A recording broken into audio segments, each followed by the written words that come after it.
Officer Elena Ramirez had just shut her patrol car door when a hoarse voice came out of the dark. "Don't say a word." A ragged man with silver hair drenched by rain leaned against a cold brick wall. Beside him, the dog Rex growled, eyes locked on the alley. Elena froze. Her hand moved to her gun, ready to assume he was drunk. But his eyes, sharp, urgent, stopped her. Mike whispered, "Someone's been tailing you since the moment you pulled up." The rain drowned everything else, leaving only the pounding of her heart. Elena had to decide, trust her training or trust the warning of a homeless man the world dismissed as nothing. The rain was coming down hard, blurring the streetlights into halos. Elena's boots splashed in shallow puddles as she stepped closer to the man. His coat was tattered, hanging off his frame like it was 2 sizes too big. Rex, a scruffy mutt with a patchy brown coat, stayed close to his side, ears pinned back. The alley was narrow-lined with overflowing dumpsters and graffiti-stained walls. Elena's radio crackled, but she turned it down her eyes, flicking between the man and the shadows. Something about his voice, low, steady, like he'd seen things, made her pause. She tightened her grip on her holster. "Who's following me?" she asked, voice sharp but quiet. Mike didn't answer right away. He just nodded toward the alley where the faintest scuff of a shoe echoed against the wet pavement. Elena's eyes narrowed, scanning the alley's mouth. A flicker of movement caught her attention, a shadow shifting behind a dumpster. Her pulse quickened, but she kept her voice low. "Stay here," she told Mike, stepping forward. Before she could take another step, a streetlight flickered, casting a jagged glow on a young woman watching from across the street.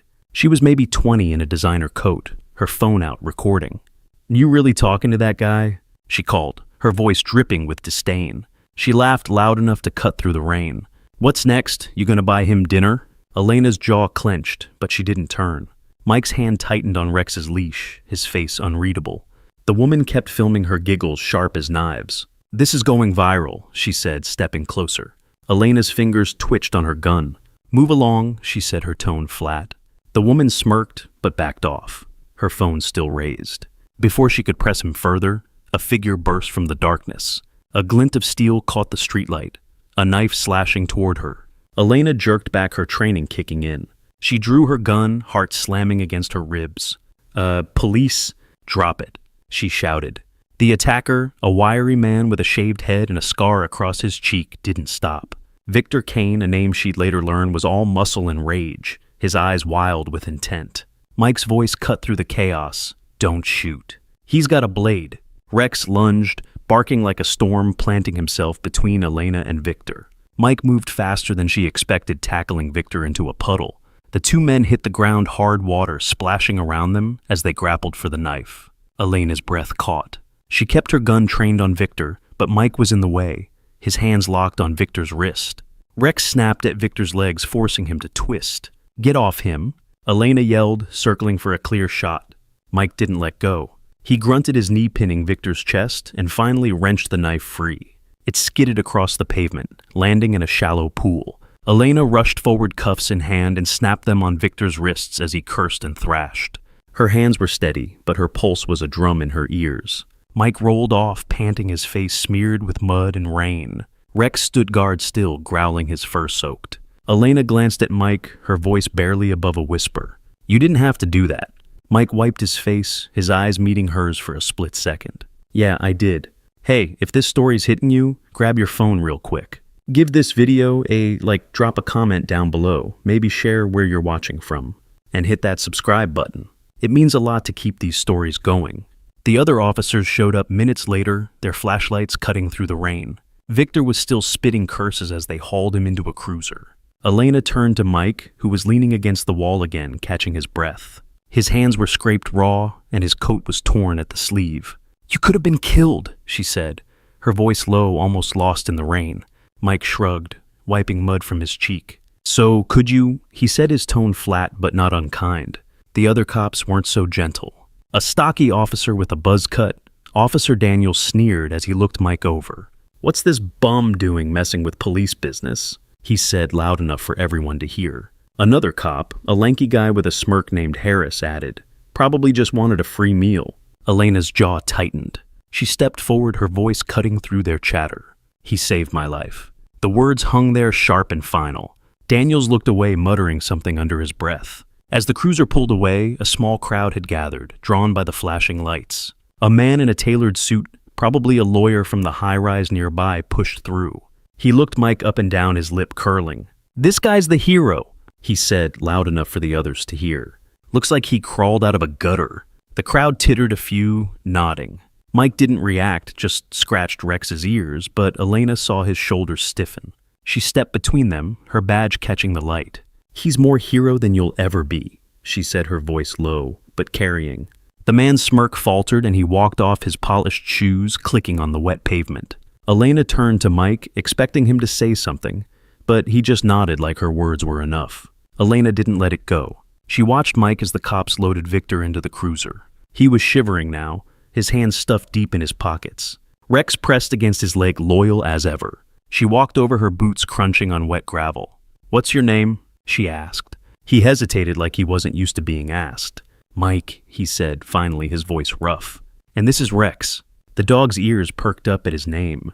Elena nodded, glancing at the alley where Victor had come from. "You saw him before I did." "How?" Mike didn't meet her eyes. He just scratched Rex behind the ears and said, "I've been around." It wasn't much, but the way he said it, like he'd seen too many dark alleys, stuck with her. A few nights later, Elena found Mike near the same alley. She'd brought a thermos of coffee and a blanket, figuring he'd need it with the weather turning colder. He was sitting on a piece of cardboard, Rex curled up beside him. "Thought you might be thirsty," she said, holding out the thermos. Mike looked up surprised, then took it with a nod. "Thanks," he said, pouring some into the lid. His hands were steady, but she noticed the way he scanned the street like he was always watching for something. They talked for a bit, small stuff at first about the weather, the dog. But then Mike mentioned a shortcut through the district, describing it with a precision that sounded military. Elena tilted her head, her curiosity piqued. "You've got a good eye for this place," she said. Mike's mouth twitched almost a smile, but he just sipped his coffee and said, "Comes with the territory." The precinct was buzzing when Elena got back. She filed her report, her fingers still shaky from the adrenaline. The other officers kept their distance, but she could feel their eyes on her. Daniels, the stocky one, leaned against a desk, talking loud enough for her to hear. "Ramirez got lucky out there. Trusting some hobo, that's how you get killed." Another cop, a wiry woman with a fake smile named Carter, chimed in. "Yeah, what's she doing adopting strays now?" Elena kept her head down, typing. But her knuckles were white around the pen. She wanted to snap back to tell them Mike wasn't just some drifter, but she didn't. She just finished her report and left the weight of their words settling into her chest. The next morning, Elena overheard a group of teenagers outside the precinct laughing as they passed Mike on the sidewalk. One of them, a kid with a backward cap and too much cologne, tossed an empty soda can at Mike's feet. "Get a job, old man," he shouted, his friends howling. Mike didn't flinch, just nudged the can aside with his boot. Rex growled low, but Mike's hand on his collar kept him still. Elena, on her way to her car, stopped cold. She walked over, picking up the can and tossing it into a nearby bin. "You got something to say?" she asked, staring the kid down. His smirk faded and he mumbled something before hurrying off with his friends. Mike watched her, his expression unreadable, but he gave a small nod, like he appreciated it more than he'd say. One evening while they were talking, Mike's sleeve rode up as he reached for the thermos. Elena caught a glimpse of ink on his arm, a faded seal tattoo, the trident unmistakable. She froze her coffee cup halfway to her mouth. He noticed her stare and tugged the sleeve down quick. "Old life," he muttered, looking at Rex instead of her. Elena didn't push, but the pieces were starting to fit. The way he moved, the way he saw things others missed. He wasn't just a guy down on his luck. He'd been someone once, someone who knew how to survive. A few days later, Elena saw Mike helping a street vendor whose cart had tipped over, spilling fruit across the sidewalk. He was stacking apples, his hands quick but careful, while Rex sat patiently nearby. The vendor, an older woman with a heavy accent, thanked him profusely, pressing a bruised orange into his hand. A passerby, a middle-aged man in a flashy watch, scoffed as he walked by. "Charity case playing Good Samaritan," he said to his friend, loud enough for Mike to hear. Elena, standing a few feet away, saw Mike's hands pause just for a second before he kept stacking. She stepped forward, her voice calm but firm. "He's doing more for her than you ever will." The man's face reddened and he hurried off. Mike didn't look up, but the vendor smiled at Elena, her eyes warm with gratitude. The next week, trouble found Mike again. Elena got a call about a disturbance in an abandoned warehouse on the edge of the district. She pulled up to find Victor's crew, 3 guys all muscle and tattoos cornering Mike. Rex was snarling, his leash tangled in Mike's hand. The leader, a bulky guy with a gold chain and a sneer, was holding a pipe. "You think you can snitch and walk away, old man?" he said, stepping closer. Mike didn't flinch. His eyes were sharp, like he was measuring every move. Elena drew her gun and shouted, "Police." "Drop it." The crew turned, laughing. The guy with the pipe, Joey she'd later learned, spat on the ground. "You're risking your badge for this trash," he said, grinning. The others joined in calling Mike a bum, a nobody. Elena's grip tightened on her gun. Mike just stood there silent, his hands steady. As the standoff hung heavy, a stray dog wandered into the warehouse, skinny and limping. Rex's ears perked up and he let out a low whine, pulling against his leash. Mike's eyes flicked to the dog, and for a moment his guard dropped. Joey noticed, smirking. "What, you gonna save that mutt too?" he taunted, kicking a piece of debris toward the stray. The dog yelped and scurried off. Mike's jaw tightened and he took a step forward, his voice low. "You're not worth the dirt on that dog's paws." The words landed like a slap, and Joey's smirk vanished. Elena kept her gun steady, her heart pounding. The moment stretched taut as a wire until her backup sirens wailed in the distance, forcing the crew to scatter. Then it happened fast. Joey swung the pipe. Mike ducked, moving like he was 20 years younger, and grabbed Joey's wrist, twisting until the pipe clattered to the ground. Rex lunged, snapping at another guy's leg. Elena fired a warning shot into the ceiling, the sound echoing like thunder. "Next one's not a warning," she said, her voice ice. The crew froze, then bolted, disappearing into the night. Mike was breathing hard, a cut above his eye dripping blood. Elena dropped to her knees, pulling a bandage from her kit. "You're hurt," she said, pressing it to his face. Mike winced but didn't pull away. "This time, you saved me," he said, his voice barely above a whisper. Rex whimpered, nudging his hand. Back at the precinct, the gossip was worse. Carter, the fake smile cop, leaned over Elena's desk the next day. "What's with you and the homeless guy? You collecting charity cases now?" Daniels laughed from across the room. "He's probably just using you for handouts." Elena stood up, her chair scraping the floor. "No," she said, her voice low and steady. "He's the reason I'm standing here." The room went quiet. Carter's smile faltered and Daniels looked away. Elena didn't care. She grabbed her jacket and walked out, her boots echoing in the hallway. She wasn't going to let them tear Mike down, not after what he'd done. Later that week, Elena spotted Mike at a soup kitchen serving plates to a line of people. He moved with purpose, his hands steady as he ladled soup. A woman in a fur-trimmed coat, clearly out of place, wrinkled her nose as she passed. "This place reeks of failure," she said to her companion, loud enough for the room to hear. Her eyes landed on Mike, and look at him, thinking he's some kind of saint. The room stilled, forks pausing midair. Mike kept serving, his face blank, but his grip on the ladle tightened. Elena, who had come to drop off donations, stepped forward. "He's feeding people you'd never even look at," she said, her voice cutting through the silence. The woman's face flushed, and she hurried out her heels, clicking. Mike glanced at Elena, a flicker of gratitude in his eyes. Elena found Mike at a shelter a few days later. He was packing up his few belongings, stuffed into a worn backpack. Rex was at his feet, tail wagging slow. "You're leaving?" she asked, her voice catching. Mike didn't look up. "Better this way," he said. "I don't belong here." Elena stepped closer. Her hands clenched. "You saved my life. You don't get to just disappear." Mike's hands stilled on the backpack. Rex barked sharp, like he was agreeing. Elena softened her tone. "You're not invisible, Mike. Not to me." He looked at her, then his eyes tired but searching. For the first time, she saw a crack in the wall he had built around himself. One evening, as Elena walked Mike to a nearby diner for a hot meal, a group of business types passed them on the sidewalk. One, a slick-haired man in a pinstripe suit, stopped to light a cigarette, his eyes raking over Mike's worn clothes. "City's going downhill, letting people like him walk around," he said to his friends, his voice carrying.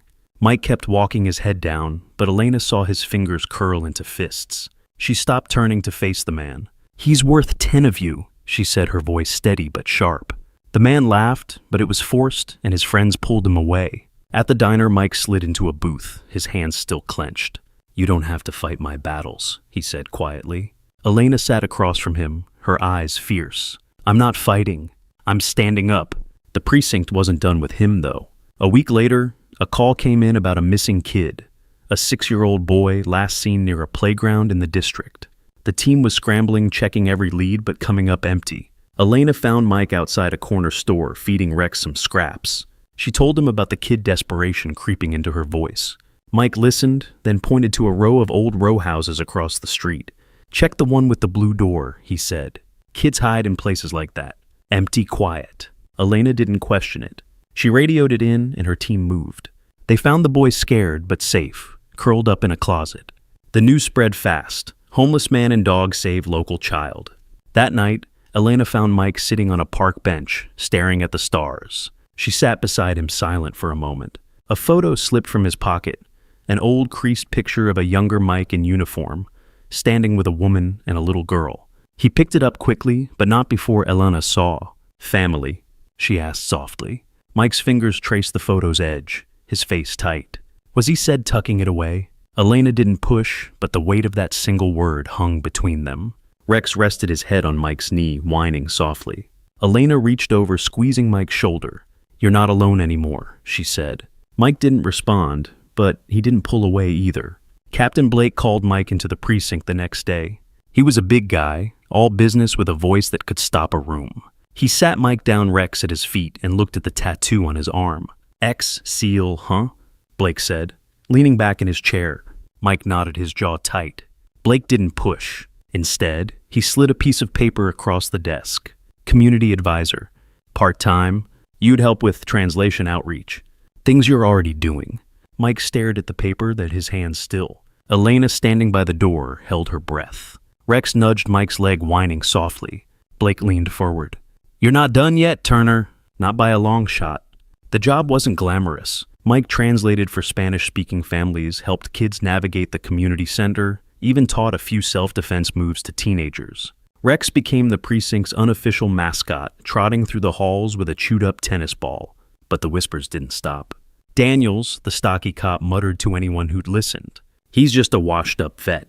Doesn't belong here." Carter was worse, spreading rumors that Mike was scamming the system. Elena overheard her one day in the break room laughing with another officer. "He's got Ramirez wrapped around his finger." Elena walked in her coffee cup, hitting the counter hard. "Say it to my face, Carter," she said. Carter's laugh died. She didn't say another word. One afternoon, Mike was helping a group of kids at the community center when a local reporter approached, camera in tow. She was pushy, her smile too wide, her questions sharp. "So, you're the homeless hero, right? What's it like going from nothing to this?" she asked, her tone patronizing. The kids went quiet watching Mike. He set down the soccer ball he'd been holding, his eyes steady. "I'm just a guy helping out," he said, his voice calm but firm. The reporter pressed, "But don't you feel redeemed?" Mike looked at her, then at the kids who were waiting for his answer. "I don't need redemption," he said. "I need to show up." The reporter's smile faltered and she moved on. The kids cheered, kicking the ball back to Mike. Mike didn't talk much about his past, but little things slipped out. One night, while he and Elena were patrolling, a car backfired. Mike flinched, his hand going to his side like he was reaching for something that wasn't there. Elena didn't comment, but she noticed. Another time, he paused by a pawn shop window, staring at an old watch with a cracked face. His fingers brushed the glass, and for a second his face softened. Elena didn't ask, but she could tell it meant something. Something he'd lost. She started to see him differently, not just as a hero, but as a man carrying years of weight. During a community meeting, a local businessman, all slick hair and expensive cologne, stood up to complain about vagrants in the neighborhood. His eyes landed on Mike, who was there to translate. "People like him make this place look bad," he said, gesturing at Mike's worn jacket. The room murmured, some nodding. Elena, sitting nearby, stood up, her voice cutting through the noise. "That man saved a kid's life. What have you done lately?"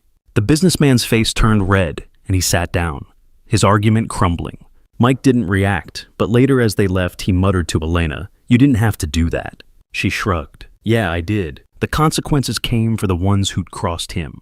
Daniels got caught cutting corners on a report, and Blake didn't hesitate. His badge was gone by the end of the month. Carter's big mouth caught up with her when a local news outlet got wind of her comments about Mike. A viral post called her out, and her carefully curated social media presence crumbled. Sponsors she'd bragged about dropped her, and her circle of friends went quiet. Joey, the guy with the pipe, got picked up on a parole violation.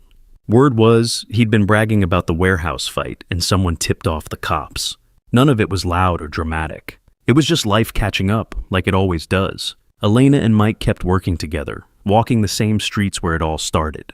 Rex was always with them, his tail wagging like he knew he was part of something bigger. The neighborhood started to change, little by little. Kids waved at Mike when he passed. Shop owners nodded, offering him coffee or a sandwich. He didn't say much, but his eyes weren't as guarded anymore. Elena noticed the way he carried himself now straighter, like he was remembering who he used to be. She didn't push him to talk about it. She didn't need to. The way he showed up day after day said enough. One night, they were sitting on a bench outside the precinct sharing a bag of chips. Rex was sprawled out snoring softly. Elena looked at Mike, his face lit by the streetlight. "You ever think about leaving again?" she asked. Mike crumbled the chip bag in his hands, staring at the ground. "Every day," he said, "but then I look at Rex. At you. And I stay." Elena nodded, her throat tight. She didn't say anything else. She didn't need to. The silence between them was enough. The recognition ceremony came a few months later. The precinct was packed. Cops, reporters, families from the neighborhood. Blake stood at the podium talking about community and second chances. When he called Mike up, the room went quiet.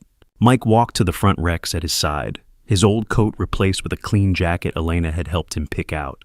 He didn't look comfortable, but he stood tall. Blake handed him a plaque, simple but heavy. The crowd clapped, some louder than others. When they asked Mike to speak, he cleared his throat, his voice rough but steady. "I'm no hero," he said. "I'm just a man who got a second chance because someone believed in me when no one else would." Elena stood in the back, her arms crossed, watching him. She didn't clap. She didn't need to. Her eyes said everything. The kid they'd saved was there holding his mom's hand, waving at Mike. Rex barked once, sharp and proud. The room felt different now. Warmer, like something broken had started to heal. Mike stepped down, and the crowd moved on, but Elena stayed where she was, watching him disappear into the sea of people. This wasn't about glory. It wasn't about revenge. It was about showing up, even when the world tells you you're nothing.